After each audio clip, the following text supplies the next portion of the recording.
ಸಕಲ ಭಕ್ತರಿಗೂ ವಂದಿಸುತ್ತಾ ಪವಿತ್ರವಾದ ಹರಿದಾಸ ಪರಂಪರೆಯನ್ನು ಈ ಯಂತ್ರಯುಗದಲ್ಲಿ ತಂತ್ರದ ಮೂಲಕ ಮಂತ್ರಮಯನಾದ ಭಗವಂತನ ತಿಳಿಸುವಂಥ ವ್ಯವಸ್ಥೆಯಲ್ಲಿ ಇವತ್ತಿನ ದಿವಸ ಈಶ್ವರದಾಸರಾದ ನನ್ನನ್ನು ಇಲ್ಲಿ ಆಮಂತ್ರಣ ಮಾಡಿದ್ದಾರೆ. ಮೂಲತಃ ನಾನು ಶಿರಸಿ ಉತ್ತರ ಕನ್ನಡದವ. ಪ್ರಾರಂಭದಲ್ಲಿ ಕನ್ನಡ ಶಾಲೆ ಕಲಿತ ನಂತರ ಯಕ್ಷಗಾನ ಸ್ವಲ್ಪ ಅಭ್ಯಾಸ ಮಾಡಿದೆ ಹೊಸತೋಟ ಮಂಜುನಾಥ ಭಾಗವತರಲ್ಲಿ. ಆನಂತರ ಕೀರ್ತನಾ ಕೇಸರಿ ನನ್ನ ಆತ್ಮ ಉದ್ಧಾರಕರಾದ ಸಂತ ಭದ್ರಗಿರಿ ಅಚ್ಯುತದಾಸ್ ಕೇಶವದಾಸರ ಮನೆಯಲ್ಲಿ ಗುರುಕುಲ ಪದ್ಧತಿಯಲ್ಲಿ 87ನೇ ಇಸ್ವಿಯಿಂದ ಇವತ್ತಿನವರೆಗೂ ಅಭ್ಯಾಸ ನಡೀತಾ ಇದೆ. ಅದರ ಜೊತೆಯಲ್ಲಿ ನಾನು ಮಲ್ಲಾಡಹಳ್ಳಿಯಲ್ಲಿ ಯೋಗವನ್ನು ಸ್ವಲ್ಪ ಅಭ್ಯಾಸ ಮಾಡಿ ಕಾಶಿ ಮಠಾಧೀಶ ನನ್ನ ಗುರುಗಳಾದ ಸುಧೀಂದ್ರ ತೀರ್ಥರು ಅಂದರೆ ಅಚ್ಯುತದಾಸರ ಗುರುಗಳಾದ ಸುಧೀಂದ್ರ ತೀರ್ಥರಿಂದ ಆಷಾಢ ಏಕಾದಶಿಯಲ್ಲಿ 1902ನೇ ಇಸ್ವಿಯಲ್ಲಿ ಸಿರಿವಿಠಲ ಎಂಬ ಅಂಕಿತವನ್ನು ನಮಗೆ ಪ್ರದಾನ ಮಾಡಿದ್ದಾರೆ. ಗುರು ಕಾರುಣ್ಯ ಆಗಿದೆ. ಆ ಕೃಪೆಯಿಂದ ಇವತ್ತಿನ ದಿವಸ ಸಮರ್ಪಣೆ ಮಾಡಲಿಕ್ಕೆ ಸಿಕ್ಕ ಅವಕಾಶದಲ್ಲಿ ಸೀಮಾತೀತವಾದ ಕಥೆಯನ್ನು ಸೀಮದ ಅವಧಿಯಲ್ಲಿ ಆ ಸೀಮತೆಯನ್ನು ತಿಳಿಸ್ಕೊಳ್ಳಿಕ್ಕೆ ನಾವು ಪ್ರಯತ್ನ ಮಾಡ್ತೇವೆ. ಇವತ್ತಿನ ಹರಿಕತೆ ಹೇಗೆ ಅಂತ ಕೇಳಿದ್ರೆ ಕಿಲೋಮೀಟ್ರ್ ಇದ್ದ ಹಾಗೆ ಬೆಂಗಳೂರಿಂದ ನೆಲಮಂಗಲ ಒಂದು 38 ಕಿಲೋಮೀಟ್ರನ್ನು ತೋರಿಸ್ತದೆ. ಅದನ್ನು ಹೋಗಿ ನೋಡಬೇಕಾದ್ರೆ ನಾವೇ ಹೋಗಬೇಕಾಗ್ತದೆ ಮುಂದಕ್ಕೆ. ಹಾಗೆ ಇದೇನು ತೋರಿಸ್ತದೆ, ಕಾಣಬೇಕಾದ ಪುರುಷ ಪ್ರಯತ್ನ ಬೇಕು. ಹಾಗೆ ಹರಿಕತೆ ಎಂಬುದು ಭಗವಂತನ ಅಸ್ತಿತ್ವ ಹೇಳಿಸ್ತದೆ, ಆದರೆ ಕಾಣಬೇಕಾದ್ರೆ ಪುರುಷ ಪ್ರಯತ್ನ ಮಾಡಬೇಕು. ಅಂಥ ಪ್ರಯತ್ನ ಮಾಡಿ ನಮ್ಮ ಕೀರ್ತನಾ ಕಲಾ ಪರಿಷತ್ತಿಗೂ ಎಲ್ಲ ಸಹಕಾರಿಗೂ ಧನ್ಯವಾದ ಸಮರ್ಪಣೆ ಮಾಡ್ತಾ ಇಂದಿನ ಹರಿಕತೆ ಪುರಂದರದಾಸರ ಜೀವನ. ಹರಿ ಓಂ ಶ್ರೀ ಗುರುಭ್ಯೋ ನಮಃ.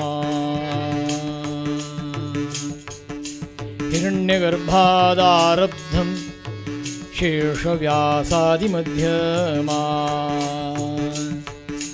ಸ್ವಾಮಿ ಶ್ರೀಧರ ಅಚ್ಯುತ ಪಾದಾಂತಾಂ ವಂದೇ ಗುರುಪರಂಪರಾ. ಕೃಷ್ಣಾಯ ವಾಸುದೇವಾಯ ಹರಯೇ ಪರಮಾತ್ಮನೇ ಪ್ರಣತಕ್ಲೇಶನಾಶಾಯ ಗೋವಿಂದಾಯ ನಮೋ ನಮಃ. ಅಗಜಾನನ ಪದ್ಮಾರ್ಕಂ ಗಜಾನನಹರ್ನಿಶಂ ಅನೇಕದಂತಂ ಭಕ್ತಾನಾಂ ಏಕದಂತಂ ಉಪಾಸ್ಮಹೇ. ರಾಮಾಯ ರಾಮಭದ್ರಾಯ ರಾಮಚಂದ್ರಾಯ ವೇದಸೇ ರಘುನಾಥಾಯ ನಾಥಾಯ ಸೀತಾಯಾಃ ಪತಯೇ ನಮಃ. ನಮಃ ಶ್ರೀಪಾದರಾಜಾಯ ನಮಸ್ತೆ ವ್ಯಾಸಯೋಗಿನೇ ನಮಃ ಪುರಂದರಾರ್ಯಾಯ ವಿಜಯಾರ್ಯಾಯತೆ ನಮಃ. ಶ್ರೀ ವಿಠ್ಠಲಾಯ ನಮಃ. ಶ್ರೀ ವಿಠ್ಠಲಾಯ ನಮಃ. ಶ್ರೀ ವಿಠ್ಠಲಾಯ ನಮಃ. ಸದ್ಗುರು ಮಹಾರಾಜ ಕೀ ಜಯ. ಸದ್ಗುರು ಮಹಾರಾಜ ಕೀ ಜಯ.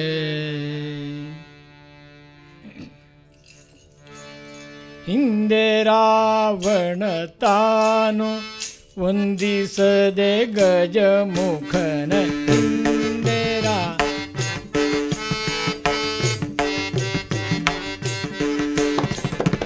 ನಿಂದು ತಪವನೆ ಗೈದು ವರ ಪಡೆಯಲು ನಿಂದು ತಪ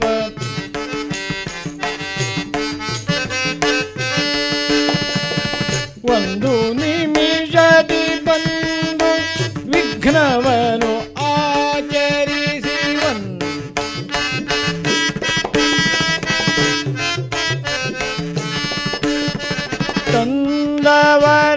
ತಂದವರಗಳನ್ನೆಲ್ಲ ಧರಗಿಳುಹಿದ ತಂದವರಗಳನ್ನೆಲ್ಲ ಧರಗಿಳುಹಿದ. ಒಂದ ವಂದಿಸುವದಾದಿಯಲಿ ಗಣನಾಥನ ವಂದಿಸುವದಾದಿಯಲಿ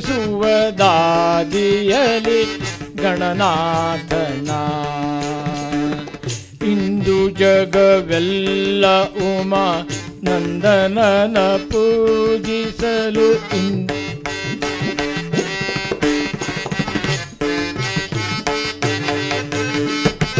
ಚಂದದಿಂದಲಿ ಸಕಲ ಸಿದ್ಧಿಗಳ ನಿತ್ಯೋಟ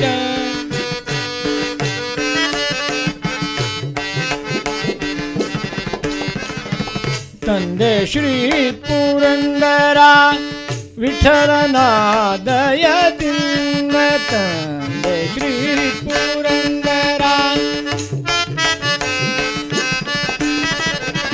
ಎಂದೆಂದು ಆನಂದ ಸುಧೆಯನ್ನೇ ಕೊಡುವ ಎಂದೆಂದು ಆನಂದ ಸುಧೆಯನ್ನೇ ಕೊಡುವ ವಂದಿಸುವದಾದಿಯಲಿ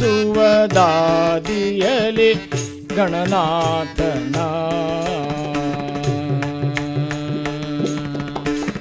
ಸಿದ್ಧಿವಿನಾಯಕ ಸ್ವಾಮಿ ಕೀ ಜೈ. ಹಾಂಗೆ ಇರಬೇಕು ಸಂಸಾರದಲ್ಲಿ ಹಾಂಗೆ ಹೀಗೆ ಬರೆದಿತ್ತು ಪ್ರಾಚೀನದಲ್ಲಿ ಹೀಗೆ ಹಾಂಗೆ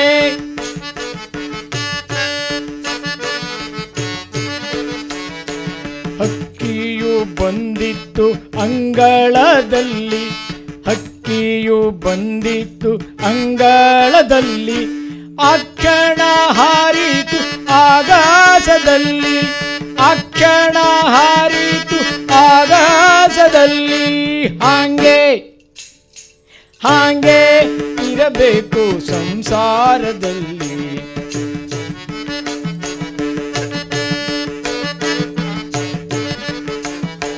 ಸಂಸಾರವೆಂಬುವ ಪಾಶವ ಬಿಡಿಸೋ ಸಂಸಾರವೆಂಬುವ ಪಾಶವ ಬಿಡಿಸೋ ಕಂಸಾರಿ ಪುರಂದರ ವಿಠ್ಠಲರಾಯ ಕಂಸಾರಿ ಪುರಂದರ ವಿಠ್ಠಲರಾಯ ಹಂಗೆ ಇರಬೇಕು ಸಂಸಾರದಲ್ಲಿ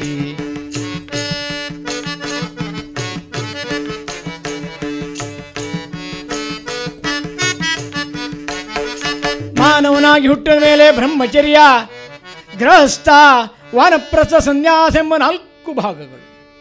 ಬ್ರಹ್ಮಚಾರಿಯಾದವನಿಗೆ ಜಪದಿಂದಲೂ ಗೃಹಸ್ಥನಾದವನಿಗೆ ದಾನದಿಂದಲೂ ವಾನಪ್ರಸ್ಥಿಗೆ ಸೇವೆಯಿಂದಲೂ ಸನ್ಯಾಸಿಗೆ ತಪಸ್ಸಿಂದಲೂ ಮೋಕ್ಷಯು ದೊರೆಯತಕ್ಕದ್ದು ಎಂತೆಂಬುದಾಗಿ ಇತಿಹಾಸಗಳು ಶ್ರುತಿ ಸ್ಮೃತಿಗಳು ಸ್ಪಷ್ಟಪಡಿಸ್ತವೆ. ಸ್ಮೃತಿಕಾಲಿ ಅಗ್ರಗಣ್ಯನಾದ ಮನುಮಹರ್ಷಿ ತನ್ನ ಮನುಸ್ಮೃತಿಯಲ್ಲಿ ಹೇಳ್ತಾನೆ, ಯಥಾ ವಾಯು ಸಮಾಶ್ರಿತ್ಯ ಸರ್ವೇ ಜೀವಂತಿ ಜಂತವ ತಥಾಪಿ ಗೃಹಸ್ಥಮಾಶ್ರಿತ್ಯ ಇತರಂತೆ ಚತುರಾಶ್ರಯ. ಎಲ್ಲ ಕಡೆ ವಾಯು ತುಂಬಿಕೊಂಡಿರುವ ಕಾರಣದಿಂದ ಸರ್ವ ಜೀವಿಗಳ ಚೈತನ್ಯಕ್ಕೆ ಹೇಗೆ ಕಾರಣೀಭೂತವಾಗುತ್ತದೆಯೋ ಹಾಗೆ ತಥಾಪಿ ಗೃಹಸ್ಥಮಾಶ್ರಿತ್ಯ ಗೃಹಸ್ಥಾಶ್ರಮ ಪರಿಪೂರ್ಣವಾಗಿದ್ದಾಗ ಇತರಂತೆ ಚತುರಾಶ್ರಯ ಎಲ್ಲ ಆಶ್ರಮಗಳಿಗೆ ಗೃಹಸ್ಥಾಶ್ರಮ ಆಶ್ರಯಭೂತವಾಗಿರುತ್ತದೆ. ಅದಕ್ಕಾಗಿ ಸಂಸಾರ ಹೇಗಿರಬೇಕೆಂಬುದನ್ನು ಜ್ಞಾನಿಗಳು ಸ್ಪಷ್ಟಪಡಿಸ್ತಾರೆ. ಯತ್ರ ನಿರ್ಲಿಪ್ತ ಭಾವೇನ ಸಂಸಾರೇ ವರ್ತತೆ ಗೃಹೆ ಧರ್ಮಂ ಚರತಿ ನಿಷ್ಕಾಮಂ ತತ್ರೈವ ರಮತೆ ಹರಿ. ಸಂಸಾರ ನಿಷ್ಕಾಮನಾಗಿರಬೇಕು, ನಿಷ್ಕ್ರಿಯನಾಗಿರುವುದಲ್ಲ. ಅದನ್ನೇ ಅಪರೋಕ್ಷ ಜ್ಞಾನಿಗಳಾದ ಶ್ರೀ ಪುರಂದರದಾಸರು ವೇದಾಂತದ ನವನೀತವನ್ನು ಕನ್ನಡಕ್ಕೆ ಅನುವಾದ ಮಾಡಿ ಹೇಳ್ತಾರೆ. ಹಾಗೆ ನೀವು ಸಂಸಾರ ಹೇಗಿರಬೇಕೆಂಬುದಾಗಿ ಸಂಸಾರ ತಿರಸ್ಕಾರ ಅಲ್ಲ, ಸಂಸಾರ ಪುರಸ್ಕಾರ ಅಲ್ಲ, ಸಂಸಾರಕ್ಕೊಂದು ಸಂಸ್ಕಾರ ಅಂತ ಬೇಕಾಗ್ತದೆ. ಹಾಲಿಗೆ ಸಂಸ್ಕಾರ ಕೊಟ್ಟಾಗ ತುಪ್ಪ ತಾನಾಗಿ ಹೇಗೆ ಹೊರಗೆ ಬರುತ್ತದೆಯೋ ಹಾಗೆ ನಮ್ಮ ಒಳಗಿರುವಂಥ ಚೈತನ್ಯಕ್ಕೆ ನಿರಂತರವಾಗಿ ಸಂಸ್ಕಾರ ಕೊಟ್ಟಾಗ ಒಳಗಿನ ಚೈತನ್ಯ ನಿನ್ನ ಸ್ವರೂಪ ಅರ್ಥವಾಗ್ತದೆ. ಅದಕ್ಕಾಗಿ ಕಬೀರ್ ಹೇಳ್ತಾರೆ, ಹಾಲಿನೊಳಿದೆ ಬೆಣ್ಣೆ ಬೀಜದೊಳಿದೆ ಎಣ್ಣೆ ನಿನ್ನಯ ದೇವ ನಿನ್ನೊಳಗಿಯನು ಕೈಲಾದರೆ ನೋಡೋ. ಆ ಭಗವಂತ ನಿನ್ನೊಳಗೆ ಇದ್ದಾನೆ. ಆ ಕಾಣಬೇಕು ಅಂತಾದರೆ ನಿನ್ನ ಸಂಸ್ಕಾರ ಬೇಕು. ಆ ಸಂಸ್ಕಾರ ಸಿಗುವುದು ಯಾರಿಗೆ? ಸನ್ಯಾಸಿಗಲ್ಲ, ಸಂಸಾರಿಗೆ. ಹಾಗಾಗಿ ಆ ಸಂಸ್ಕಾರ ಭರಿತನಾದಾಗ ಮಾತ್ರ ಹೇಗೆ ಹೂವು ಅರಳಿದಾಗ ಸುಗಂಧ ತಾನಿಗೆ ಹೊರಹೊಮ್ಮುತ್ತದೆಯೋ ಹಾಗೆ ಉತ್ತಮವಾದ ಸಂಸ್ಕಾರಕ್ಕೆ ನೀವು ಒಳಪಟ್ಟಾಗ ನಿಲ್ಲದಂಥ ಚೈತನ್ಯ ಪ್ರಕಟವಾಗ್ತದೆ. ಅದನ್ನು ದರ್ಶನ ಅಂತ ಹೇಳ್ತಾರೆ. ದರ್ಶನ ಶಾಸ್ತ್ರ ಬೇರೆ, ರೂಪಶಾಸ್ತ್ರ ಬೇರೆ. ರೂಪ ಬಾಹ್ಯ, ದರ್ಶನ ಒಳಗಡೆ ಆಗುವಂಥದ್ದು. ಆ ದರ್ಶನ ನಿನಗಾಗಬೇಕು ಅಂತಾದರೆ ಶಿಲ್ಪಿಯು ಆ ಕಲ್ಲಿನುಳಿದಂಥ ಮೂರ್ತಿಯನ್ನು ಹೇಗೆ ಸಂಸ್ಕಾರದ ಹೊರಗೆ ಹೊರಮಿಸ್ತಾನೋ ಹಾಗೆ ನಿಲ್ಲುವಂಥ ಚೈತನ್ಯ ಹೊರಬೇಕು ಅಂತಾದರೆ ಹಾಗೆ ಇರಬೇಕು ಸಂಸಾರದಲ್ಲಿ. ಹಾಗೆ ಹಕ್ಕಿಯು ಬಂದಿತು ಅಂಗಳದಲ್ಲಿ. ಇಲ್ಲಿ ಹಕ್ಕಿ ಉದಾಹರಣೆ ಕೊಡ್ತಾ ಇದ್ದಾರೆ. ಆ ಪಕ್ಷಿ ಏನು ಮಾಡ್ತದೆ? ಹಣ್ಣಿನ ಮೇಲೆ ಕುಳಿತು ಹಣ್ಣು ತಿಂತಾ ಇರ್ತದೆ. ಹಣ್ಣು ತಿನ್ನುವಲ್ಲಿ 3 ರೀತಿ ವ್ಯವಸ್ಥೆ ಇರ್ತದೆ ನೋಡಿ. ಒಂದು ಮಂಗ, ಇನ್ನೊಂದು ಇರುವೆ, ಒಂದು ಪಕ್ಷಿ. ಆ ಇರುವೆ ನಿಧಾನಕ್ಕೆ ಹಣ್ಣನ್ನು ತಿನ್ನಬೇಕು ಮೇಲೆ ಹೋಗಿ ಸಾಧನೆ ಮಾಡಿ ನೀನು ಹಣ್ಣು ತಿನ್ನಬೇಕು ಹೇಳುವಾಗ ಹಣ್ಣು ಕೆಳಗೆ ಬಿದ್ದಿರ್ತದೆ, ಪ್ರಯತ್ನ ಮಾತ್ರ ವ್ಯರ್ಥವಾಗಿರ್ತದೆ. ಮಂಗ ಹಾಗಲ್ಲ, ಕೊಂಬೆ ತುದಿಗೆ ಹೋಗ್ಲಿಕ್ಕಾಗೋದಿಲ್ಲ, ಹಿಡಿದು ಅಲುಗಾಡಿಸ್ತದೆ, ತಿನ್ನಬೇಕು ಅಂತ ಪ್ರಯತ್ನ ಪಡ್ತದೆ, ಹಣ್ಣು ಕೆಳಗೆ ಬಿದ್ದಿರ್ತದೆ. ಅದು ಕೆಳಗೆ ಒಂದು ಹಣ್ಣು ತಿನ್ನಬೇಕು ಅಂತಾದರೆ ಯಾರು ಎತ್ಕೊಂಡು ಹೋಗಿರ್ತಾರೆ. ಸಂಸಾರದ ಕಥೆ ಇದೆ. ಹೊತ್ತು ಕಣದಿ ಗೆದ್ದಲಿರುವೆಗಳು, ಡಿವಿಜರ್ ಕಾಗದಲ್ಲಿ ಹೇಳ್ತಾರೆ. ಹೊತ್ತು ಕಣದಿ ಗೆದ್ದಲಿರುವೆಗಳು ಮೆತ್ತು ತೆಡ ಬಿಡದೆ ದುಡಿದಾಗಿಸಿದ ಗೂಡು ಹುತ್ತವಾಗುವುದು ವಿಷಸರ್ಪಕ್ಕೆ ಮಾನವನ ಕತೆ ಇಷ್ಟೇ ಮಂಕುತಿಮ್ಮ. ಎಷ್ಟೇ ಕಷ್ಟಪಟ್ಟು ಹಣ ಸಂಗ್ರಹ ಮಾಡಿದ್ರು ಅವನಿಗೆ ತಿನ್ನಲಿಕ್ಕೆ ಸಿಗ್ತದೆ. ಹೇಗೆ ಹುತ್ತವು ಹಾವಿಗೆ ಆಶ್ರಯಸ್ಥನಾಗಿರ್ತದೆಯೋ ನಾವು ಗಳಿಸಿದ ಸಂಪತ್ತೆಲ್ಲವೂ ಕೂಡ ಇನ್ನೊಬ್ಬರು ಪಾಲಾಗ್ತದೆ. ಹಾಗಾಗಿ ನೀನು ಪಾಲಾಗುವ ಮೊದಲು ಜೀವನದಲ್ಲಿ ಪರಮೇಶ್ವರನ ಪಾದ ಸೇರಬೇಕು ಅಂತಾದರೆ ಸಂಸ್ಕಾರ ಬೇಕು ಸಂಸಾರದಲ್ಲಿ. ಆ ಸಂಸಾರ ಕಾಮ ತೃಪ್ತಿಗೆ ಸಂಸಾರ ಅಲ್ಲ, ರಾಮ ಪ್ರಾಪ್ತಿಗೆ ಸಂಸಾರ. ವಿಷಯ ಸುಖ ನಿದ್ರೆ ಗುಳಿಗೆಯಲ್ಲ, ಅಮೃತ ಗಳಿಗೆ ಅಂತ ಕರೀತಾರೆ. ಈಗ ನೋಡಿ, ನಾಳೆ ದಿನ ಸಂಸಾರ ಹೇಗಿರಬೇಕು ಅಂತ ಕೇಳಿದ್ರೆ, ಈಗ ನಾಳೆ ದಿನ ಹುಣ್ಣಿಮೆ ಬರ್ತದೆ, ಕಾಮನ ಹಬ್ಬ ಆಚರಣೆ ಮಾಡ್ತೇವೆ. ಕಾಮನ ಹಬ್ಬ ಆಚರಣೆ ಮಾಡಿದ ನಂತರ ರಾಮನ ಹುಟ್ಟುತ್ತಾನೆ. ಅಂದರೆ ನಮ್ಮೊಳಗಿರುವಂಥ ಐಂದ್ರಿಕ ಬೇಕು ಎಂಬ ಕಾಮ ಸುಟ್ಟಾಗ ಒಳಗಿನ ರಾಮ ಉತ್ಪನ್ನ ಆಗ್ತದೆ. ಅದಕ್ಕಾಗಿ ಶಿವ ಕಾಮನ್ನು ಸುಟ್ಟ, ರಾಮನ ಧ್ಯಾನಸ್ಥನಾದ. ಶಿವ ಸಂಸಾರ ಬಿಡಲಿಲ್ಲ, ವಿಸ್ತಾರ ಮಾಡಿಕೊಂಡಿದ್ದಾನೆ. ಇದನ್ನು ಡಿ ವಿಜಿಯವರು ಅನೇಕ ಋಷಿ ಮಹರ್ಷಿಗಳು, ಶಂಕರಾಚಾರ್ಯರು ಸ್ಪಷ್ಟಪಡಿಸ್ತಾರೆ. ಭವಾನಿ ತ್ವತ್ಪಾಣಿ ಗ್ರಹಣ ಪರಿಪಾಟಿ ಫಲಮಿದಂ. ಹೇ ಶಂಕರನೇ, ನಿನಗೆ ಜಗದೀಶ ಪದವಿ ಸಿಕ್ಕಿತು ಯಾವಾಗ ಗೊತ್ತೋ? ಪಾರ್ವತಿ ಕೈ ಹಿಡಿದ ಕಾರಣದಿಂದ. ಪಾರ್ವತಿ ಬಿಟ್ಟು ನಿನಗಿಲ್ವಲ್ಲ. ಹಾಗೆ ಭಗವಂತ 10 ಅವತಾರ ಮಾಡಿದರೂ ಕೂಡ ಅವ ರಾಮಕೃಷ್ಣ ಅವತಾರ ಆದಾಗ ಮಾತ್ರ ಹೆಚ್ಚು ಗೌರವ. ಯಾವಾಗ ಲಕ್ಷ್ಮೀನ ಬಿಟ್ಟು ಹೊರಗೆ ಬರುತ್ತಾನೋ ಅವನಿಗಲ್ಲಿ ಗೌರವ ಇಲ್ಲ. ಇಲ್ಲಿ ಸಂಸಾರ ಅಂದರೆ 2 ಹೆಣ್ಣು ಗಂಡು ಒಟ್ಟುಗೂಡುವುದಲ್ಲ, ಪುರುಷ ಪ್ರಕೃತಿ ಒಳಗೆ ಇದೆ. ಅದು ತಿಳ್ಕೊಳ್ಳಿಕ್ಕೆ ನೀನು ಸಂಸ್ಕಾರ ಬೇಕಾಗ್ತದೆ. ಹಾಗಾಗಿ ಸಂಸಾರ ಇರಬೇಕು. ಹೇಗೆ ಪಕ್ಷಿ ಇದ್ದು ಇಲ್ಲದಂತೆ ಇರ್ತದೆಯೋ ಹಾಗಾಗಿ ಈ ಸಂಸಾರ ಇದ್ದು ಇಲ್ಲದಂತಿರಬೇಕು. ಹಾಗಿದ್ದವರೇ ಶ್ರೀ ಪುರಂದರದಾಸರು. ಹಾಗೆ ಬದುಕಿ ಬಾಳಿದವರು ಪುರಂದರದಾಸರು. ಸಂಸಾರಿಯಾಗಿ ಬದುಕಿದರೂ ಕೂಡ ಆನಂತರ ಸಂಸಾರ ವಿಕಾರಕ್ಕೊಳಗಾದರೂ ಸಂಸ್ಕಾರದಿಂದ ವಿಶಾಲತೆಯನ್ನು ಮಾಡಿಕೊಂಡು ವಿಕಾರದಿಂದ ಹೊರಕ್ಕೆ ಬಂದು ವಿಸ್ತಾರವಾಗಿ ಬಾಳಿ ಆ ವಿರೂಪಾಖ್ಯನನ್ನು, ಆ ಪರಮೇಶ್ವರನ ಸಾಕ್ಷಾತ್ಕಾರ ಮಾಡಿಕೊಂಡಂಥ ಪುರಂದರದಾಸರ ವರೆಣ್ಯರ ದಿವ್ಯ ಚರಿತ್ರೆ ವಿಸ್ತಾರವಾದದ್ದನ್ನು ಸ್ವಲ್ಪದಲ್ಲಿ ಹೇಗೆ ಆ ಸಮಯದ ಅವಧಿಯಲ್ಲಿ ಹೇಗೆ ಭೂಪಟದಲ್ಲಿ ನಾವು ಗಂಗೆ ತೋರಿಸಲಿಕ್ಕಾಗ್ತದೆಯೋ ಹಾಗೆ ಪುರಂದರದಾಸನೆಂಬ ಜ್ಞಾನದ ಗಂಗೆಯನ್ನು ಹರಿಕತೆ ಎಂಬ ಭೂಪಟದ ಮೂಲಕ ತೋರಿಸಲಿಕ್ಕಾಗ್ತದೆ. ಹೆಚ್ಚು ಬೇಕಾದಾಗ ಶಾಸ್ತ್ರದ ಮೂಲಕ ಹೊರಟಾಗ ತಿಳಿಲಿಕ್ಕೆ ಅನುಕೂಲವಾಗ್ತದೆ. ಅಂಥ ಪುರಂದರದಾಸರ ಚರಿತ್ರೆನ ಶ್ರವಣ ಮಾಡುವ ಮೊದಲು ಇಂದಿರಾರಮಣ ಗೋವಿಂದ, ಸನಾತನ ಧರ್ಮ ಕೀ, ಭಾರತ ಮಾತಾ ಕೀ, ಸಬು ಸಾಧು ಸಂತನ ಕೀ. ಪವಿತ್ರವಾದ ಈಗಿನ ಪುರಂದರ ಪಟ್ಟಣ, ಪುಣ್ಯ ಪಟ್ಟಣ ಪುರಂದರಗಡ ವರದಪ್ಪ ನಾಯಕ ಲಕ್ಷ್ಮೀದೇವಿಯೊಂದೊಡಗೂಡಿಕೊಂಡು ವಾಸ ಮಾಡ್ತಾ ಇದ್ದಾನೆ. ಸಂತಾನವಿರಲಿಲ್ಲ, ಅಗರ್ಭ ಶ್ರೀಮಂತನಾಗಿದ್ದ. ತಿರುಪತಿ ತಿಮ್ಮಪ್ಪನ ಕರುಣೆಯಿಂದ, ಕುಲದೇವ ಶ್ರೀನಿವಾಸನ ಕರುಣೆಯಿಂದ ಗಂಡು ಕೂಸಿಗೆ ಜನ್ಮ ಕೊಟ್ಟಿದ್ದಾಳೆ ವರದಪ್ಪನ ಪತ್ನಿ. ಶ್ರೀನಿವಾಸನ ಕರುಣೆಯಿಂದ ಹುಟ್ಟಿದ ಮಗುವಿಗೆ ಶ್ರೀನಿವಾಸ ಎಂತೆಂಬುದಾಗಿ ನಾಮಕರಣ ಮಾಡಿದ. ಮಗನಿಗೆ ತನ್ನ ಕುಲದ ಸಂಸ್ಕಾರವನ್ನು, ವೇದಾಂತವನ್ನು, ಶಾಸ್ತ್ರ ಪಾಂಡಿತ್ಯವನ್ನು ಜೊತೆಯಲ್ಲಿ ಅಭ್ಯಾಸ ಮಾಡಿಸ್ತಾ ಕುಲದ ವ್ಯಾಪಾರ ವೃತ್ತಿಯನ್ನು ಶ್ರೀನಿವಾಸ ನಾಯಕನಿಗೆ ಅಭ್ಯಾಸ ಮಾಡಿಸಿದ. ಪ್ರಬುದ್ಧಕ್ಕೆ ಬರುತ್ತಿರುವಂತೆ ಸರಸ್ವತಿ ಎಂಬ ಗೌತಮಿ ಗೋತ್ರದ ಕನ್ಯೊಡನೆ ವಿವಾಹ ಆಗಿದೆ. ದೇಹ ಬೆಳುತ್ತಿರುವಂತೆ ವಾಸನೆಗಳು ಬೆಳೀತಾ ಇದ್ದಾವೆ.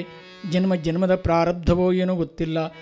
ಧನ ಮದದಲ್ಲಿ ಮುಳುಗಿದ ಶ್ರೀನಿವಾಸ ನಾಯಕ. ಮನೆ ಬಾಗಿಲು ಯಾರೂ ಬಂದರೂ ಕೂಡ ದಾನ ಧರ್ಮ ಮಾಡ್ತಾ ಇರಲಿಲ್ಲ. ಏಕಾದಶಿ ಬಂತು ಅಂತಾದರೆ ಕೊಟ್ಟಿಗೆಲಿರುವಂಥ ಹಸು ಕೂಡ ಉಪವಾಸ. ತಂದೆ ತಾಯಿಗಳು ಕಾಲವಾಗಿದ್ದಾರೆ. ಆ ಧನಾಯಕ ವೃತ್ತಿಯನ್ನು, ಆ ಚಿನ್ನದ ವ್ಯಾಪಾರವನ್ನು ತನ್ನದಾಗಿಸಿಕೊಂಡು ಸಂಸಾರ ಮಾಡುತ್ತಿರುವಂಥ ಕಾಲ ಪಾಂಡುರಂಗ ನಿರ್ಣಯ ಮಾಡಿದ. ನನ್ನ ಸೇವಕನಾಗಿ ಬದುಕುವ ಧನದ ಪಿಶಾಚಿಯಾಗಿ ಬದುಕ್ತಾ ಇದ್ದಾನಲ್ಲ, ನೆಪ ಬೇಕಲ್ವೇ ಭಗವಂತನಿಗೆ ಅವನು ಹೊರಕ್ಕೆ ಕೆಳೆಯಲು. ಯಸ್ಯ ಅನುಗ್ರಹಮಿಚ್ಛಾಮಿ ತಸ್ಯ ಸರ್ವಂ ಹರಾಮ್ಯಹಂ. ಭಗವಂತನವನು ಸಿಗಬೇಕು ಅಂತಾದರೆ ಎಲ್ಲವನ್ನು ಕಳ್ಕೊಳ್ಬೇಕಲ್ವೇ. ಅದಕ್ಕಾಗಿ ಭಗವತ್ ಸಂಕಲ್ಪ ನಿರ್ಣಯ ಮಾಡಿದ. ಅದೊಂದು ದಿನ ಅನಂಗಪಿತ ರಂಗ ಪಾಂಡುರಂಗ ಅಂಗಡಿಯ ಬಾಗಿಲಿಗೆ ಬಂದಿದ್ದಾನೆ. ಹೇ ನಾಯಕ, ನಾನು ಬಡ ಬ್ರಾಹ್ಮಣನಪ್ಪ, ದಾನ ಮಾಡು. ಇರುವಂಥ ಒಬ್ಬ ಮಗನಿಗೆ ಬ್ರಹ್ಮೋಪದೇಶ ಮಾಡಬೇಕಾಗಿದೆ. ಶ್ರೀನಿವಾಸ ನಾಯಕ ಇಲ್ಲ ಅಂತ ಹೇಳಲಿಲ್ಲ. ಮುಂದೆ ಹೋಗು, ನಾಳೆ ಬಾ, ನಾಳೆ ಬಾ. ನೋಡಿ, ಇವತ್ತಿಗೂ ಕೂಡ ನಾವು ಇಲ್ಲ ಅಂತ ಹೇಳೋದಿಲ್ಲ. ನಾವೇನಾರು ಇಲ್ಲ ಅಂತ ಹೇಳಿದ್ರೆ ಬೇಡ ಹೇಳ್ತಾನೆ, ನಿನ್ನ ಹತ್ರ ಇಲ್ವೋ, ನನ್ನ ಹತ್ರ ಇಲ್ಲ, ಸಮಾನಲ್ಲಿ ದೋಸ್ತಿ ಆಗ್ತದೆ ಬಾ ಅಂತ ಕರ್ಕೊಂಡು ಹೊಂಟ್ರೆ. ಹಾಗಾಗಿ ನಾವು ಹೇಳ್ತೇವೆ, ಇವತ್ತಿಲ್ಲಪ್ಪ ನಾಳೆ ಬಾ. ಒಂದೊಂದು ನಾಳೆಯನ್ನು ನಿನ್ನೆ ಜೊತೆ ಸೇರಿಸ್ತಾ ಇದ್ದಾನೆ ಆ ಇಂದುದರ ಭಗವಂತ. ಆದ್ರೆ ಬಿಡ್ತಾನೆವ, ಪ್ರತಿ ದಿವಸ ಕೂಡ ಬರ್ತಾ ಇರೋದು ಬೇಡೋದು ನಾಳೆ ಬಾ. 6 ತಿಂಗಳ ಕಾಲ ಅಲದಾಡಿದ ಅನಂಗಪಿತ ರಂಗ ಪಾಂಡುರಂಗ. ಬಂದು ಭಗವಂತನೇ ಬಂದರೂ ಕೂಡ ಆ ಶ್ರೀನಿವಾಸ ನಾಯಕನಿಗೆ ಧನದ ಆ ಮದದಲ್ಲಿ ಕಾಣಲೇ ಇಲ್ಲ. ಭಗವಂತ ಯಾವ ರೂಪದಲ್ಲಿ ಬರ್ತಾನೆ ಅಂತ ಗೊತ್ತಿಲ್ಲ. ತಿಳ್ಕೊಳ್ಬೇಕಾದ್ರೆ ಸಂಸ್ಕಾರ ನಿನಗೆ ಬೇಕಾಗ್ತದೆ. ಅದನ್ನು ಕವಿ ಹೇಳ್ತಾರೆ, ಕನ್ನಡದ ಕವಿ. ಹರಕು ಬಟ್ಟೆ ತಿರುಕನಂತೆ ಮನೆಯ ಮುಂದಕ್ಕೆ, ನೀ ಬರಲು ನಾನೆಂದೆ ಹೋಗು ಮುಂದಕ್ಕೆ.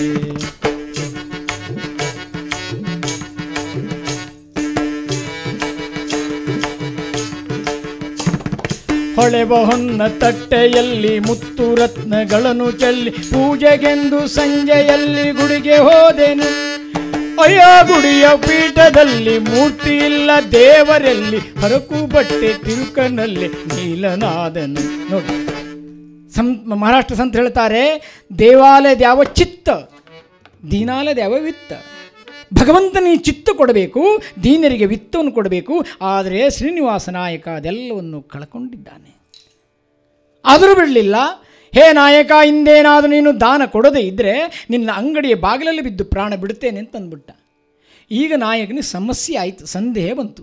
ಯಾಕೆ, ಒಂದು ವೇಳೆ ಇಲ್ಲೇ ಸತ್ತೋದ್ರೆ ಅವನು ಹೆಣ ತೆಗಿಲಿಕ್ಕೆ ಹಣದ ಖರ್ಚಾಗ್ತದೆಯಲ್ಲ, ಸರಿ ಎಂತೆಂಬುದಾಗಿ ಅಂಗಡಿಗೆ ಒಳಗೆ ಹೋಗಿದ್ದಾನೆ. ಪೆಟ್ಟಿಗಳೊಂದು ಪೆಟ್ಟಿಗೆ ಭದ್ರಪಡಿಸಿದ ಪೆಟ್ಟಿಗೆಯನ್ನು ತೆಗೆದು ಸವಕಲು ನಾಣ್ಯವನ್ನು ಶ್ರೀನಿವಾಸ ನಾಯಕ ಬಡ ಬ್ರಾಹ್ಮಣನಿಗೆ ದಾನ ಮಾಡ್ತಾ ಇದ್ದಾನೆ. ಬ್ರಾಹ್ಮಣ ನೋಡಿದ, ಯಾವ ಕಡೆಯೂ ಮುದ್ರೆ ಇಲ್ಲ, ಇದು ನೀನೇ ಇಟ್ಕೋ ಎಂತೆಂಬುದಾಗಿ ಎತ್ತಿ ಬಿಸಾಡಿದ ನಾಯಕನ ಮುಖಕ್ಕೆ. ದುಃಖವಾಯಿತೆ ನಾಯಕನಿಗೆ? ಇಲ್ಲವೇ ಇಲ್ಲ. ಹೇ ಲಕ್ಷ್ಮಿ, ನನ್ನನ್ನು ಅಗಲಿಕ್ಕೆ ಹೋದ್ರೆ ನೀನು ಅಷ್ಟು ದುಃಖವೇ? ಹಾಗೆ ಭದ್ರಪಡಿಸ್ತಾನೆ. ಸಂಸಾರಲ್ಲಿ ಹಾಗೆ ಸುಖ ದುಃಖ ಹೇಗಿದ್ರೂ ಅದು ಬರೋದೇ ತಪ್ಪಿಸ್ಕೊಳ್ಳಿಕ್ಕಾಗೋದಿಲ್ಲ. ಆದರೆ ವ್ಯವಸ್ಥೆ ಇರಬೇಕಾಗ್ತದೆ ಸಂಸಾರಲ್ಲಿ. ನೋಡಿ, ದೃಷ್ಟಾಂತಕ್ಕೆ ಯಾರು ನಿಂದೆಗಾಗಲ್ಲ. ಒಮ್ಮೆ ಆಗರ್ಭ ಶ್ರೀಮಂತನ ಮನೆಗೆ ದರಿದ್ರ ಲಕ್ಷ್ಮಿ ಶುಭಲಕ್ಷ್ಮಿ 2 ಜನ ಬಂದಿದ್ದಾರೆ. ಇಬ್ಬರು ಹೇಳ್ತಾ ಇದ್ದಾರೆ, ನಮ್ಮಲ್ಲಿಬ್ಬರಲ್ಲಿ ಯಾರು ಚಂದ ಅಂತ ಹೇಳಬೇಕು. ಈಗ ಶುಭಲಕ್ಷ್ಮಿಗೆ ನೀ ಚಂದ ಅಂತಂದರೆ ದರಿದ್ರ ಲಕ್ಷ್ಮಿ ಸಿಟ್ಟು ಬರ್ತದೆ. ದರಿದ್ರ ಲಕ್ಷ್ಮಿ ನೀ ಚಂದ ಅಂತಂದರೆ ಶುಭಲಕ್ಷ್ಮಿ ಸಿಟ್ಟು ಬರ್ತದೆ. ಇವು ಉಪಾಯ ಮಾಡಿದ. ನೋಡಮ್ಮ, ಹೆಣ್ಮಕ್ಳು ಚಂದವೇ, ಆದರೆ ನಿಂತ್ಕೊಂಡಿದ್ರೆ ಚಂದ ಕಾಣೋದಿಲ್ಲ, ಸ್ವಲ್ಪ ಓಡಾಡಬೇಕು, ಹಂಸದ ನುಡಿಗೆ ಆಗಬೇಕು. ಆ ನುಡಿಗೆ ಆದಾಗಲೇ ಚಂದ ಕಾಣ್ತದೆ.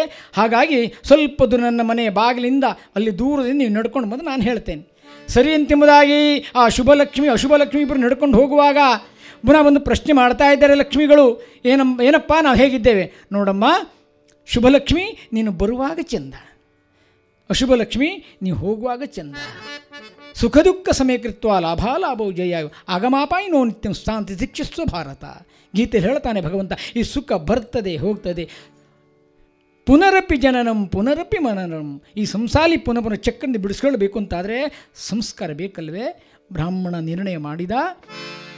ಇವನತ್ರ ಕೇಳಲಿಕ್ಕೆ ಪ್ರಯೋಜನ ಇಲ್ಲ, ನೇರವಾಗಿ ಅವನ ಶ್ರೀಮತಿಯಾದ ಸರಸ್ವತಿ ಬಳಿ ಹೋಗಬೇಕಲ್ವೇ? ಅದೇ ಪ್ರಕಾರವಾಗಿ ಆ ದಿನ ಸರಸ್ವತಿ ದೇವಿಯು ತುಳಸಿಗೆ ಪ್ರದಕ್ಷಿಣೆ ಬರ್ತಾ ಇದ್ದಾಳೆ. ಪ್ರಸೀದ ತುಳಸೀ ದೇವೇ ಪ್ರಸೀದ ಹರಿವಲ್ಲಭೆ ಕ್ಷೀರೋದ್ಮಥನದ್ಭೂತೆ ತುಳಸೀ ತ್ವಂ ನಮಾಮ್ಯಹಂ ವೃಂದಾವನ ದೇವಿ ನಮೋ ನಮೋ ವೃಂದಾವನ ದೇವಿ ನಮೋ ನಮೋ.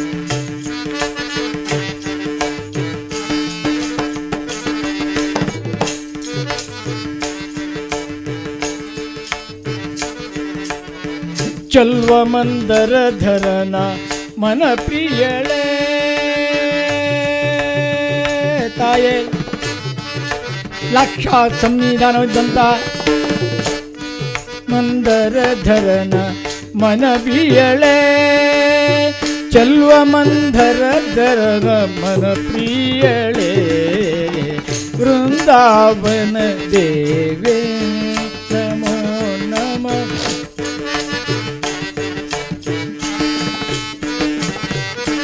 ಇಂತಿ ಪರ್ಯಂತ್ಯ ಸರಸ್ವತಿಯು ತುಳಸಿಗೆ ಪ್ರದಕ್ಷಿಣೆ ಬಂದು ನೀರೆರೆದು ಅರಸಿ ಕುಂಕುಮ ಹಚ್ಚಿ ಭಗವಾನ್ ಭಾಸ್ಕರನ ಕಣ್ಣೆತ್ತು ನೋಡುತ್ತಿರುವಂತೆ ವೇದ ಪುರುಷನೇ ಆ ಬ್ರಾಹ್ಮಣ ರೂಪದಿಂದ ಧಾವಿಸಿ ಬಂದಿದ್ದಾನೆಂಬುದು ನೋಡ್ತಾ ಇದ್ದಾಳೆ. ತನ್ನ ಗೊತ್ತಿಲ್ಲದಂತೆ ನತಮಸ್ತಕಳಾಗಿದ್ದಾಳೆ. ಅಮ್ಮ, ದಾನ ಕೊಡು, ದಾನ ಕೊಡು, ನನ್ನ ಬಳಿ ಏನಿಲ್ವಲ್ಲಮ್ಮ. ಯಾಕಮ್ಮ ಹಾಗೆ ಹೇಳ್ತಾ ಇದ್ದಿ? ಆ ನತ್ತಿದೆಯಲ್ಲ ನಿನ್ನ ಮೂಗಿನಲ್ಲಿ, ಆ ನತ್ತು ನಿನ್ನ ತವರು ಮನೆಯ ಸೊತ್ತು, ಅದನ್ನೇ ದಾನ ಕೊಡು. ನನ್ನ ಮಗನಿಗೆ ಬ್ರಾಹ್ಮಣನಿಗೆ ಉಪದೇಶ ಮಾಡಿಸ್ತೇನೆ, ಬ್ರಹ್ಮೋಪದೇಶ. ಯಾವುದೋ ನಾಯಕನಂತೆ ಅವನ ಅಂಗಡಿಯಲ್ಲಿ 6 ತಿಂಗಳ ಕಾಲ ಅಲೆದಾಡಿದೆ, ಸೌಕಲನಾಣ್ಯ ಕೊಟ್ಟನಪ್ಪ. ನೀನಾದರೂ ದಾನ ಮಾಡಿ ಪುಣ್ಯ ಕಟ್ಟಿಕೋ ಎಂತೆಂಬುದಾಗಿ ಹೇಳುತ್ತಿರುವಂತೆ ಸರಸ್ವಿಗೆ ಅರ್ಥವಾಯಿತು. ಸರಿ ಎಂತೆಂಬುದಾಗಿ ಆ ಮನೆಯ ಒಳಗಡೆ ಹೋಗಿ ತನ್ನ ಮೂಗುತಿಯನ್ನು ತೆಗೆದು ಕೃಷ್ಣನಿಗೆ ಕೃಷ್ಣಾರ್ಪಣ ಮಾಡಿಟ್ಟಿದ್ದಾಳೆ. ಆ ನತ್ತನ್ನು ದಾನ ಪಡೆದಂಥ ಬ್ರಾಹ್ಮಣ, ಹೇ ನಾಯಕ, ಈ ನತ್ತನ್ನು ಇಟ್ಟುಕೊಂಡು ಹಣ ಕೊಡು ಎಂತೆಂಬುದಾಗಿ ಹೇಳುತ್ತಿರುವಂತೆ ಆ ನತ್ತು ಹಿಡಿದಿದ್ದಾನೆ. ನತ್ತನಿಂದ ಮುಖ ಸರಸ್ವತಿ ಇಡೀ ಜೀವನವೇ ಕಂಡು ಮುಂದೆ ಬರ್ತಾ ಇದೆ. ಬ್ರಾಹ್ಮಣ ಹೇಳಿದ, ಧನ ಕೊಡಪ್ಪ, ಧನ ಕೊಡು. ಸ್ವಾಮಿ, ಇವತ್ತು ಒಂದು ದಿವಸ ನನ್ನಲ್ಲಿರಲಿ, ನಾಳೆ ಬನ್ನಿ. ಸರಿ ಎಂತೆಂಬುದಾಗಿ ಆ ಬ್ರಾಹ್ಮಣ ಆಯ್ತಪ್ಪ ನಾಳೆ ಬರ್ತೇನೆ ಎಂತೆಂಬುದಾಗಿ ತೆರಳಿದ. ಅಂಗಡಿಗೆ ಬೀಗ ಜಡಿದು ಬೀಗಕ್ಕೊಮ್ಮೆ ಜೋತಾಡಿಬಿಟ್ಟ ಬಾಣದೋಪಾದಿಯಲ್ಲಿ ಅಂಗಳದಲ್ಲಿ ಕೂಗಿ ಕರೆದ, ಹೇ ಸರಸ್ವತಿ ನತ್ತೆಲ್ಲಿ. ಕತ್ತೆತ್ತಿ ನೋಡಿದ, ಮೂಗಿನಲ್ಲಿ ನತ್ತಿರಲಿಲ್ಲ, ಕಪಾಲಕ್ಕೆರಡು ಬಿದ್ದ. ಕುಸಿದಿದ್ದಾಳೆ ನತ್ತೆಲ್ಲಿ. ಸ್ನಾನ ಮಾಡುವ ದೇವರ ಕೋಣೆಯಲ್ಲಿ ತೆಗೆದಿಟ್ಟಿದ್ದೇನೆ, ಮಡಿಮಡಿಯಲ್ಲಿ ತಗೊಂಡು ಬಾ ನಿನ್ನ. ಗುಡಿಯ ಒಳಗೆ ತೆರಳಿದ್ದಾಳೆ. ಪಾಂಡುರಂಗ ಕ್ಷೀರವಾರಿಧಿ ಶಯನ ಶಾಂತಾಕಾರ ವಿವಿಧ ವಿಚಾರ ಗೋಪೀಜಾರ.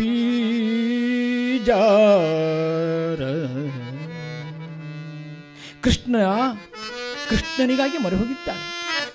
ನೀನೇ ಅನಾಥ ಬಂಧು ಕಾರುಣ್ಯ ಸಿಂಧು, ನೀನೇ ಅನಾಥ ಬಂಧು.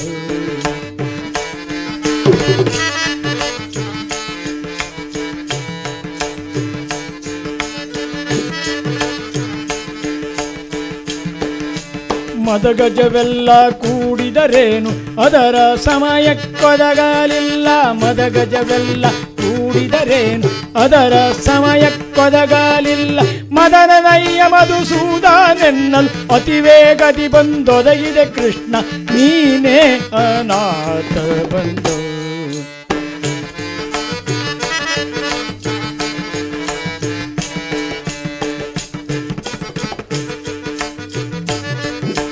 ಬಟ್ಟಲಲ್ಲಿ ವಿಷ ಸುರಿದು ಕೃಷ್ಣನಿಗೆ ಕೃಷ್ಣಾರ್ಪಣ ಮಾಡಬೇಕು ಹೇಳುತ್ತಿರುವಂತೆ ನತ್ತನ್ನು ತಿರುಗಿ ಕೊಟ್ಟಿದ್ದಾನೆ. ತಗೊಳ್ಳಿ ನಿಮ್ಮ ನತ್ತು, ಯಾರಿಗೆ ಬೇಕಾಗಿದೆ. ನತ್ತು ಹಿಡಿದಾಕ್ಷಣ ಅವನಿಗೆ ನೆನಪು ಬಂತು, ತಾನು ಭದ್ರಪಡಿಸಿ ನತ್ತಿದೆ ಇರಬಹುದೇ. ಆ ಕ್ಷಣದಲ್ಲಿ ಓಡೋಡಿ ಬಂದ ನೋಡ್ತಾನೆ, ಅಂಗಡಿಯಲ್ಲಿ ಭದ್ರಪಡಿಸಿದ ನತ್ತು ಕಾಣೆಯಾಗಿತ್ತು.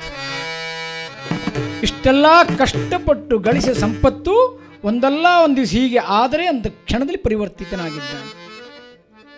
ಈ ವೈರಾಗ್ಯ ಎಷ್ಟೊತ್ತಿಗೆ ಬರ್ತದೆ ಅಂತ ಹೇಳಲಿಕ್ಕೆ ಸಾಧ್ಯ ಇಲ್ಲ, ಯಾವಾಗ ಬೇಕಾದ್ರೂ ಬರ್ತದೆ. ನಮ್ಮದು ಅಭಾವ ವೈರಾಗ್ಯ, ವೈರಾಗ್ಯ ಸ್ವಭಾವ ವೈರಾಗ್ಯ ಆಗಬೇಕು. ಯಾರೊಬ್ಬ ಸ್ನಾನ ಮಾಡ್ತಿರ್ಲಿಲ್ಲ, ಹೋಗುವಾಗ ಸಂಕ ಮುರಿದೋಯ್ತು, ದಾರಿ ಮೇಲೆ ಹೋಗುವಾಗ ಮೈಯೆಲ್ಲ ಒದ್ದೆ ಆಗಿತ್ತು. ಏನಾಯ್ತಪ್ಪ, ಬರುವಾಗ ದಾರಿ ಮೇಲೆ ಸ್ನಾನ ಮಾಡಿದೆ. ಸ್ನಾನ ಮಾಡಿದ್ದೆಲ್ಲ ಸಂಕ ಮುರಿದಕ್ಕೆ ಅವನು ಮೈ ಒದ್ದೆ ಆದದ್ದು ಸ್ನಾನ ಅಂತ ತಿಳ್ಕೊಂಡ. ನಮ್ಮದೆಲ್ಲ ಅದೇ ಸ್ವಭಾವ. ಆದರೆ ಶ್ರೀನಿವಾಸ ನಾಯಕನ ಆ ವೈರಾಗ್ಯದ ಕ್ಷಣ ನೋಡಿ 40 ವರ್ಷ ಜಿಪುಣತ್ವದಲ್ಲಿ ಬದುಕಿದಂಥ ಶ್ರೀನಿವಾಸ ನಾಯಕ ಅಂಗಡಿಯಿಂದ ಹೊರಕ್ಕೆ ಬಂದು ನೋಡಿದ, ಜ್ಞಾನೋದಯವಾಗಿದೆ. ನಾನು ಬಂದ ಉದ್ದೇಶ ಇದಲ್ವಲ್ಲ. ಅಂಗಡಿಗೆ ಕೃಷ್ಣಾರ್ಪಣ ಮಾಡಿಬಿಟ್ಟು ಮನೆಗೆ ಧಾವಿಸಿ ಬಂದ. ಸರಸ್ವತಿ ಬ್ರಾಹ್ಮಣ ಬಂದಿದ್ದನೆ. ಬಂದಾಗ ನತ್ತನ ದಾನ ಕೈದ್ಯಾ? ನಾನು ಕೇಳಿದಾಗ ಎಲ್ಲಿಂದ ಬಂತು ಪ್ರಶ್ನೆ ಮಾಡಿದ. ಬಂದವನೇ ಬ್ರಾಹ್ಮಣ ಅಂತ ಮುಗಿತಿಳು. ದಾನ ಮಾಡಿದ್ದೇನೆ ಅಂದ ತಕ್ಷಣ ನನ್ನ ಅಂಗಡಿ ಬಾಗಿಲಿಗೂ ಬಂದಿದ್ದ ಬ್ರಾಹ್ಮಣ.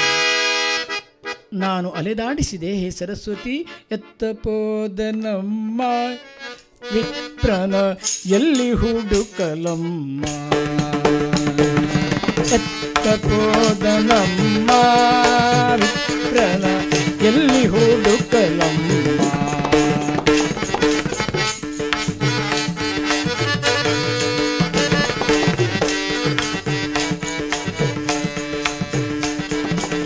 ಮುತ್ತಿನ ಮೂಗುತಿ ಮುಕ್ತಿಲಿ ಬ್ರಾಹ್ಮಣ, ಮುತ್ತಿನ ಮೂಗುತಿ ಮುಕ್ತಿಲಿ ಬ್ರಾಹ್ಮಣ, ಇಕ್ಕೈಗಲೆಂದು ಮಾಯವಾದನು, ಎತ್ತಪೋದನಮ್ಮ ವಿಪ್ರನ ಎಲ್ಲಿ ಹುಡುಕಲಮ್ಮ.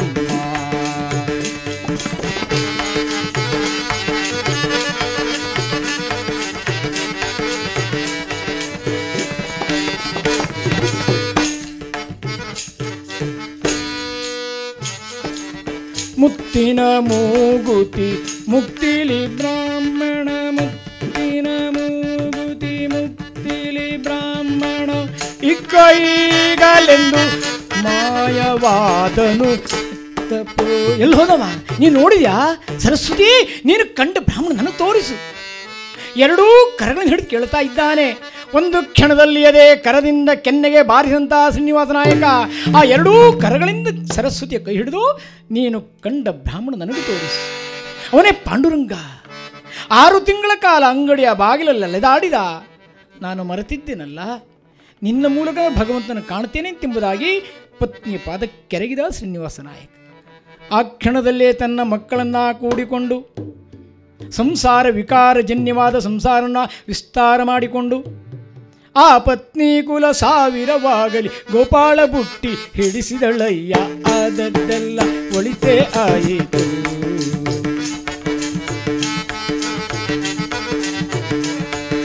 ಶ್ರೀಧರನ ಸೇವೆಗೆ ಸಾಧನ ಸಂಪತ್ತಾಯಿತು, ಆದದ್ದೆಲ್ಲ ಒಳಿತೇ ಆಯಿತು. ಆ ಕ್ಷಣದಲ್ಲಿ ಹೇಳಿದರು, ನನ್ನ ಉದ್ಧಾರಕ್ಕೆ ಪತ್ನಿಯಾದ ಸರಸ್ವತಿಯೇ ಕಾರಣ. 40 ವರ್ಷ ಜಿಪುಣತ್ವದಲ್ಲಿ ಬದುಕಿದ ಶ್ರೀನಿವಾಸ ನಾಯಕ ಉಳಿದ 40 ವರ್ಷ ಆಯುಷ್ಯನ್ನ ಕೃಷ್ಣನಿಗೆ ಸಮರ್ಪಣೆ ಮಾಡಿಕೊಂಡ. ವ್ಯಾಸತೀರ್ಥರ ಬಳಿ ತೆರಳಿ ದಾಸದೀಕ್ಷೆ ಪಡೆದಿದ್ದಾರೆ. ಬಂದವ ಸಾಮಾನ್ಯನಲ್ಲ. ನಾನು ಪ್ರಹ್ಲಾದನಾಗಿದ್ದಾಗ ನನಗೆ ನಾರದರಾಗಿ ಉಪದೇಶ ಮಾಡಿದವರೇ ಇಂದು ಶ್ರೀನಿವಾಸ ನಾಯಕನಿಗೆ ದಾಸದೀಕ್ಷೆ ಪಡೆಯಲಿಕ್ಕೆ ಬಂದಿದ್ದಾರಲ್ಲ, ಏನು ಸುಖವೋ ರಂಗ, ಎಂಥ ಸುಖವೋ. ವ್ಯಾಸತೀರ್ಥ ಹೇಳ್ತಾರೆ ಇದನ್ನು ತನ್ನ ಶಿಷ್ಯನ ಕುರಿತು. ಇದೇ ಭಾಗ್ಯ ಎಂಬುದಾಗಿ ಮಧುಕರ ವೃತ್ತಿಯನ್ನದು. ಇದು ಭಾಗ್ಯ, ಇದು ಭಾಗ್ಯ, ಇದು ಭಾಗ್ಯವಯ್ಯ, ಪದುಮನಾಭನ ಪಾದ ಭಜನೆ ಸುಖವಯ್ಯ. ಈಗ ಪುರಂದರದಾಸರು ಸಂಸಾರ ಬಿಡಲಿಲ್ಲ, ಸಂಸಾರ ವಿಕಾರ ರಹಿತಲ್ಲ, ವಿಕಾರತೆಯಿಂದ ಹೊರಗೆ ಬಂದು ವಿಶಾಲವಾಗಿ ಬದುಕಿದ್ದಾರೆ. 90 ವರ್ಷ ಬದುಕಿ 4,75,000 ಕೃತಿಯನ್ನು ನಿರ್ಮಾಣ ಮಾಡಿ ಭೂವಿಗೂ ಭಾನಿಗೂ ಭಕ್ತರಿಗೆ ಭಕ್ತಿ ಸೇತು ನಿರ್ಮಾಣ ಮಾಡಿದಿ. ಆ ಪಂಡರಾಪುರದ ಪಾಂಡುರಂಗನ ಗುಡಿಯ ಮುಂದೆ ಬಂದು ಕೇಳ್ತಾರೆ, ದಾರಿಯಾವುದಯ್ಯ ವೈಕುಂಠಕ್ಕೆ ದಾರಿ ತೋರಿಸಯ್ಯ.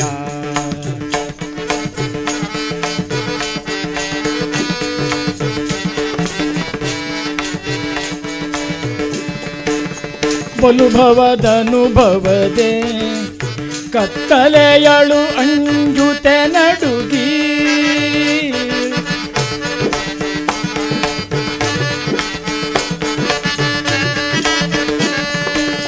ಭಯದಲ್ಲಿ ತಿರುಗಿದೆ ಭವದಲ್ಲಿ ಬಳಲಿದೆ, ಭಯದಲ್ಲಿ ತಿರುಗಿದೆ ಭವದಲ್ಲಿ ಬಳಲಿದೆ, ಹೊಳೆವಂತ ದಾರಿಯ ತೋರೋ ನಾರಾಯಣ ದಾರಿಯಾವುದಯ್ಯ. ಬೆನ್ನು ಬಾಗಿದೆ, ಶಿರ ತಗ್ಗಿದೆ, ಹೃದಯ ಹಿಗ್ಗಿದೆ. ಪಾಂಡುರಂಗನಲ್ಲಿ ತನ್ನನ್ನು ಸಮರ್ಪಣೆ ಮಾಡಿಕೊಂಡಿದ್ದಾರೆ. ಸಂಸಾರ ಬಿಡಲಿಲ್ಲ, ಸಂಸಾರದಲ್ಲಿ ಇದ್ದು ಇಲ್ಲದಂತೆ ಹಾಗೆ ಇರಬೇಕು ಸಂಸಾರದಲ್ಲಿ, ಹಾಗೆ ಇರಬೇಕು ಸಂಸಾರದಲ್ಲಿ, ಹೀಗೆ ಬರೆದಿತ್ತು ಪ್ರಾಚೀನದಲ್ಲಿ, ಹೀಗೆ. ಈ ಪುರಂದರದಾಸರಾಗಿ 40 ವರ್ಷ ದಾಸ ದೀಕ್ಷೆ ಪಡೆದಿದ್ದಾರೆ ನೋಡಿ. ಏನು ಸುಖ. ಪುರಂದರದಾಸರ ಗುರುಗಳಾದ ವ್ಯಾಸತೀರ್ಥ ಹೇಳ್ತಾರೆ. ಆಗ ಪುರಂದರದಾಸ ಹೇಳ್ತಾರೆ, ಹರಿದಾಸರ ಸಂಘ ದೊರಕಿತು ಎನಗೇನು. ಇದನ್ನು ತುಕಾರಾಮರು ಹೇಳ್ತಾರೆ, ಆದಿಹೋತ ಸಂತ ಸಂಘ ತುಕಾಶಾಲ ಪಾಂಡುರಂಗ. ಆ ಸತ್ಸಂಗದಿಂದ ಜೀವನವನ್ನು ಪಾವನ ಮಾಡಿಕೊಂಡಿದ್ದು ಪಾಂಡುರಂಗನ ದಿವ್ಯ ದರ್ಶನದಿಂದ. ಸಂಸಾರ ಸಂಘ ಇದೆ, ಆ ಸಂಘದ ಜೊತೆ ಸತ್ಸಂಗ ಸೇರಿದಾಗ ಮಾತ್ರ ಜೀವನ. ಸತ್ ಅಂದರೆ ಶಾಶ್ವತ, ಅದು ಯಾವುದು ಆತ್ಮಸ್ವರೂಪ. ಅದು ಕಾಣಲಿಕ್ಕೆ ಹೇಗೆ ಹಾಲಿನೊಳಿದೆ ಬೆಣ್ಣೆ ಬೀಜದೊಳಿದೆ ಎಣ್ಣೆ, ನಿನ್ನಯ ದೇವ ನಿನ್ನೊಳಗಿಹನು ಕೈಲಾದರೆ ನೋಡು. ನಾವು ಹೊರಗೆ ನೋಡು ಕಲ್ತಿದ್ದೇವೆ, ಒಳಗೆ ನೋಡ್ಲಿಕ್ಕೆ ಶುರು ಮಾಡಬೇಕು. ನಮಗೆ ಒಳಗೆ ಹಾಕ್ಲಿಕ್ಕೆ ಗೊತ್ತು ಹೊರತು ಒಳಗೆ ನೋಡುವ ದೃಶ್ಯ ಇಲ್ಲ. ಶಿವನಿ ಮಾತ್ರ 3 ಕಣ್ಣಲ್ಲ, ನಿಮಗೆಲ್ಲರಿಗೂ 3 ಕಣ್ಣು ಉಂಟು. ಉಂಟಂತೆ ಅಲ್ಲ, ಉಂಟು. ಬೇಕಾದ್ರೆ ನೆನಪು ಮಾಡ್ಕೊಳ್ಳಿ. ಕೇಳ್ತಾ ಇದ್ದವರೆಲ್ಲರೂ ಮದುವೆಯಾಗಿ 25-30 ವರ್ಷ ಆಗಿದೆ ಅಂತ ಇಟ್ಕೊಳ್ಳಿ. ಅವಾಗೆಲ್ಲ ವೀಡಿಯೋ ಇರಲಿಲ್ಲ ಈಗಿನ ಹಾಗೆ. ಈಗ ಒಮ್ಮೆ ಕಣ್ಣು ಮುಚ್ಕೊಳ್ಳಿ. ನಾನು ಮಂಟಪಕ್ಕೆ ಹೋದಾಗ ನನ್ನ ಯಜಮಾನರು ಅಥವಾ ನನ್ನ ಯಜಮಾನ್ತಿ ಯಾವ ಡ್ರೆಸ್ಸಲ್ಲಿ ಬಂದಿದ್ದರು, ಎಷ್ಟು ಜನ ಇದ್ದಿದ್ರು ಎಲ್ಲ ನೆನಪು ಬರುವುದಿಲ್ಲ ಕೂತ್ಕೊಂಡಲ್ಲೇ. ನಿನಗೆ ಕಣ್ಣಿದೆಯಲ್ವೇ, ಆ ಜ್ಞಾನದ ಕಣ್ಣು. ಕಣ್ಣಿನೊಳಗೆ ನೋಡು ಹರಿಯ, ಒಳಗಣ್ಣಲ್ಲಿ ನೋಡು ಮೂಜಗದೊಡೆಯನ. ಪುರಂದರದಾಸ ಹೇಳಿದ್ದು ಆ ವೇದಾಂತವನ್ನೇ ಕನ್ನಡಕ್ಕೆ ಅನುವಾದ ಮಾಡಿದಂಥ ಭಾಗ್ಯವಂತ ಅದು ನಮ್ಮ ಕರ್ನಾಟಕದ್ದು. ಅಂಥ ಕರ್ನಾಟಕದ ಪವಿತ್ರ ಢಾವಿನಲ್ಲಿ ನಾವೆಲ್ಲ ಕಳ್ಕೊಳ್ತಾ ಇದ್ದೇವೆ. ಕನ್ನಡ ಕನ್ನಡ ಅಂತಂದರೆ ಬೆಂಗಳೂರು ಹೇಳ್ತಾರೆ ಎನ್ನಡ ಎನ್ನಡ ಅಂತ ಹೇಳ್ತಾರೆ. ಕೇರಳಕ್ಕೆ ಹೋದ್ರೆ ಕನ್ನಡದವರಿಗೂ ಬೆಲೆ ಇಲ್ಲ. ಆದರೆ ಹೆತ್ತ ತಾಯಿಯನ್ನು ಪೂಜಿಸು, ಉಳಿದವರನ್ನು ಗೌರವಿಸು. ಇದು ಬದುಕು, ಇದು ಭಾಗ್ಯ, ಇದು ಭಾಗ್ಯ, ಇದು ಭಾಗ್ಯ. ಕೃಷ್ಣಾರ್ಪಣ. ಅವಕಾಶ ಕೊಟ್ಟ ಈ ದಾಸ ಸಾಹಿತ್ಯವನ್ನು ಈ ಕರೋನಾ ಬಂಧನದಲ್ಲೂ ಈ ಮೂಲಕ ಜನಮನಕ್ಕೆ ಮುಟ್ಟಿಸಲು ಮಾಧ್ಯಮದ ಮೂಲಕ ಪ್ರಯತ್ನ ಮಾಡಿದ ಎಲ್ಲರಿಗೂ, ನಮ್ಮ ಕೀರ್ತನಾ ಕಲಾ ಪರಿಷತ್ತರಿಗೂ ಸಹಕಾರ ಕೊಟ್ಟ ಹಾರ್ಮೋನ್ ತಬಲ. ಒಂದು ಹರಿಕತೆ ಚೆಂದಾಗಬೇಕು ಅಂತಾದರೆ 2 ಜನ ಸಹಕಾರ ಬೇಕು. ಅವರಿಬ್ಬರು ಪಾಂಡಿತ್ಯರು. ನಾನು ಮೂರ್ಖಲ್ಲ, ಹಾಗೆ ಸ್ಪರ್ಧೆ ಇಲ್ಲ. ಪರಸ್ಪರ ಸಾಮರಸ್ಯ ಹೇಗೆ ಆನಂದ ಕೊಡ್ತದೆಯೋ ಹಾಗೆ ಇಂದ್ರಿಯ ಮನಸ್ಸು ಬುದ್ಧಿಗಳು ಏಕತ್ರ ಆದಾಗ ಅಲ್ಲಿ ಸಿಗುವುದೇ ಆನಂದ. ಆನಂದ ಬ್ರಹ್ಮೇತಿ ವ್ಯಜಾನಾತಿ ಉಪನಿಷತ್ತು ಹೇಳಿದೆ. ಆ ಆನಂದ ಕಾಣಬೇಕು ಅಂತಾದರೆ ನನಗೆ ಸಂಸ್ಕಾರ ಬೇಕು. ಹೇಗೆ ತಬಲ ಶ್ರುತಿ ಮಾಡಿದಾಗ ನಾದ ಹೊರಮುತ್ತದೆಯೋ ಹಾಗೆ ತಂಬೂರನ್ನು ಶ್ರುತಿ ಮಾಡಿದಾಗ ಝೇಂಕಾರ ಕೇಳುತ್ತದೆಯೋ ಹಾಗೆ ನಮ್ಮೊಳಗಿಂಥ ಆ ಸಂಸ್ಕಾರಕ್ಕೆ ನಾವು ಸರಿಯಾದ ಪುಟ ಕೊಟ್ಟಾಗ ಹೇಗೆ ಆನಂದ ಹೊಮ್ಮುತ್ತದೆಯೋ ಅದೇ ನಮ್ಮ ಜೀವನ ಪ್ರಾಪ್ತಿ. ಅವಕಾಶ ಕೊಟ್ಟ ಎಲ್ಲರಿಗೂ ಧನ್ಯವಾದ ಸಮರ್ಪಣೆ ಮಾಡ್ತಾ ಈ ಪರಂಪರೆ ಗುರು ಪರಂಪರೆಗೆ ನಿರಂತರ ಸಮರ್ಪಣೆ ಆಗಲಿ ಎಂಬುದು ಹೇಳ್ತಾ, ಹರಿಕತೆ ದಾಸರಿಗಾಗಲಿ ಕಲಾವಿದರಿಗಾಗಲಿ ಹೊಗಳಿಕೆ ಬೇಡ, ಪ್ರೋತ್ಸಾಹ ಬೇಕು. ಹೊಗಳಿಕೆ ಹೇಗೆ ಅಂದ್ಕೊಂಡ್ರೆ ಮಗಳು ಮದುವೆ ಮಾಡಿಕೊಟ್ಟ ಹಾಗೆ 1-2 ವರ್ಷ ಕರೀತಾರೆ, ಆಮೇಲೆ ಮನೇಲಿ ನಿಂತ್ಕೊಂಡು ಟಾಟ. ಆದರೆ ಪ್ರೋತ್ಸಾಹ ಆಗಲ್ಲ, ಕೈ ಹಿಡಿದು ನಡೆಸುವಂಥದ್ದು. ಕರುಣಾಳು ಬಾ ಬೆಳಕೆ ಮುಸುಕಿನಿ ಮಬ್ಬಿನಲ್ಲಿ ಕೈ ಹಿಡಿದು ನಡೆಸಿನನು. ಕೃಷ್ಣಾರ್ಪಣ. ನಾರಾಯಣ ನಾರಾಯಣ.